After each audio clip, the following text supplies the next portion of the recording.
Au Havre, l'amour des formes carrées est tel qu'on peut glander sous les containers.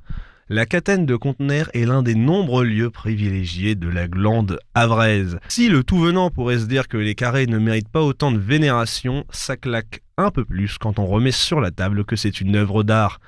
28,5 mètres de haut pour 288 tonnes de parallélépipède artistique, noté par les utilisateurs de TripAdvisor 4 points verts sur 5, les Havrais l'aiment, et visiblement certains moins.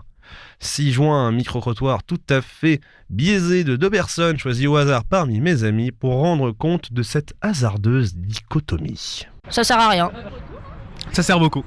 Le sculpteur avouera avoir été surpris de l'engouement des cénomarins, qui iront jusqu'à faire une pétition pour garder leur beau carré multicolore. La sculpture annoncée éphémère sera conservée devant cet entrain. Plus fou encore, un Havrais lancera sur le site Lego Ideas, oui, encore des briques et des carrés, le projet de reproduire la Catène en Lego. Pour moi, le moins chauvin des Havrais de Rouen et le plus inculte des amateurs de carrés artistiques, ce sont juste des gros rectangles colorés. Un brin loin de l'image de buste en granit qu'on peut se faire de la sculpture et que je me faisais de la sculpture. Je me suis donc perdu un peu dans l'histoire passionnante de ces quadrilatères. Toi qui as 4 angles droits comme ton frère rectangle, diagonale, perpendiculaire, mon cœur en est touché. J'aimerais tant te voir partout, dans les rues de bout en bout. Je te dédie ces mots doux, je t'aime carré. La Catène de Contenères, c'est le travail d'un gros lover des arcs de cercle et des objets qui pèsent plus de 2000 Gérard Depardieu. Après une carrière dans le BTP, le natif de Suresnes, Vincent Ganivet, obtient son diplôme en 2001 en se démarquant déjà avec des structures autoportantes. Il continue dans l'art sponsor Bob le bricoleur, avec des photos de dégâts des eaux qu'il a lui-même provoqués sur les lieux d'exposition. Terrible némésis de la plomberie. Une personne qui vient chez vous, démonte le robinet et utilise vos effets personnels pour créer un pont de Normandie entre votre salon et votre chambre à coucher. Vient la consécration pour ce fan de rond et demi-rond lorsque le Havre le contacte pour faire une super grande arche avec des super grands carrés. Il offre ce cadeau pour les 500 ans du Havre, sa sculpture, la Catène de Contenères, symbole de l'activité portuaire de la ville. Michael Jackson a fait Beat It, Vincent Ganivet, la Catène.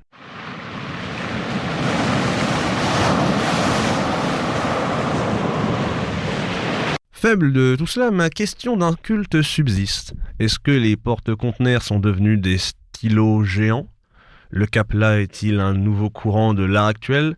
Et surtout, comment est-ce qu'on est passé des bustes en granit, des Vénus sans bras au nom d'enseignes de croustillons, à des arches gigantesques. Vous comprendrez, je suis allé fouiller dans l'histoire de la sculpture pour comprendre comment on en est arrivé là et pour cerner mieux la place de la Catène dans ce monde de sculpture contemporaine. Au début du XXe siècle, c'est la grande révolution des arts. Un véritable 360, un tour sur soi-même, un backflip, tout ce que vous voulez tant que ça tourne un petit peu et que ça chamboule tout. Littérature, musique, peinture, tout va changer, les règles tombent. En sculpture, les voies vont se multiplier pour cause on perd toute définition, toute règle autour de la sculpture. Comme son art, l'objet en sculpture, il y a plusieurs formes. Oui, je sais, c'est poétique, vous venez de vous rendre compte des jeux de mots pourris que je viens de faire, je parle quand même vachement bien. On va explorer pêle-mêle ce que les différentes circonvolutions de la sculpture ont donné. Je continue sur ma lancée avec ce petit mot compliqué pour avoir l'air intelligent. Et oui. On a des sculpteurs qui se sont amusés à présenter des œuvres décalées qui font pas hyper statut. Jeff Koons, leader du mouvement que je viens d'inventer des sculpteurs blagueurs, a exposé au milieu d'une exposition à Versailles une bouée homard.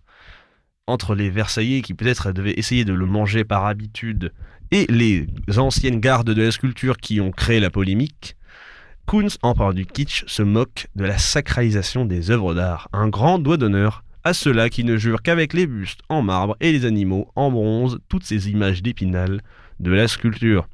En y réfléchissant, j'ai bien l'impression qu'il m'est un petit peu destiné aussi, en fait, quand on y pense. Parfois, être un artiste, c'est surtout être un grand enfant. La preuve, des sculpteurs sortent la pelle et le seau plutôt que le burin et le marteau pour faire des œuvres éphémères en sable. J'ai trouvé l'expo d'un Théo Mercier qui, plutôt que de faire des châteaux de sable comme tout le monde, a installé dans le palais de la Conciergerie à Paris une exposition sur le thème de l'onirisme, tout ça fait en sable, des chiens endormis et des lits défaits. C'est un peu plus fort que le château de sable avec cette forme étrange qui ne ressemble pas vraiment à un château. Enfin bref, le but ici ce n'est plus de désacraliser mais de démythifier le processus de création en proposant des matériaux insolites et éphémères. Au final, en sculpture moderne, certes il n'y a pas de règle mais il y en a une, on se fait ce qu'on veut, on sculpte ce qu'on veut avec ce qu'on veut. On retrouve des structures en ballon, en canette ou en spaghetti. Encore une fois, c'est une statue de Théo Mercier qui peut représenter plusieurs choses. En tout cas, moi j'y vois soit un ficello triste, soit un rappel à moi qui ne sais pas cuisiner et qui va sans doute devoir refaire des pâtes pour me nourrir. Enfin bref, superbe exemple pour aborder ce dernier thème des sculpteurs. Après la désacralisation, la démythification, c'est l'exploration des matériaux.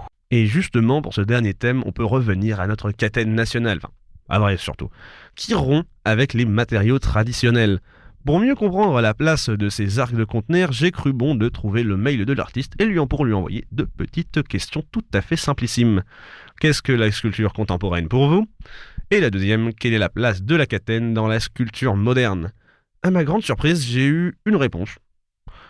Déjà, on m'a dit une chose. On ne dit pas la catène, mais les catènes.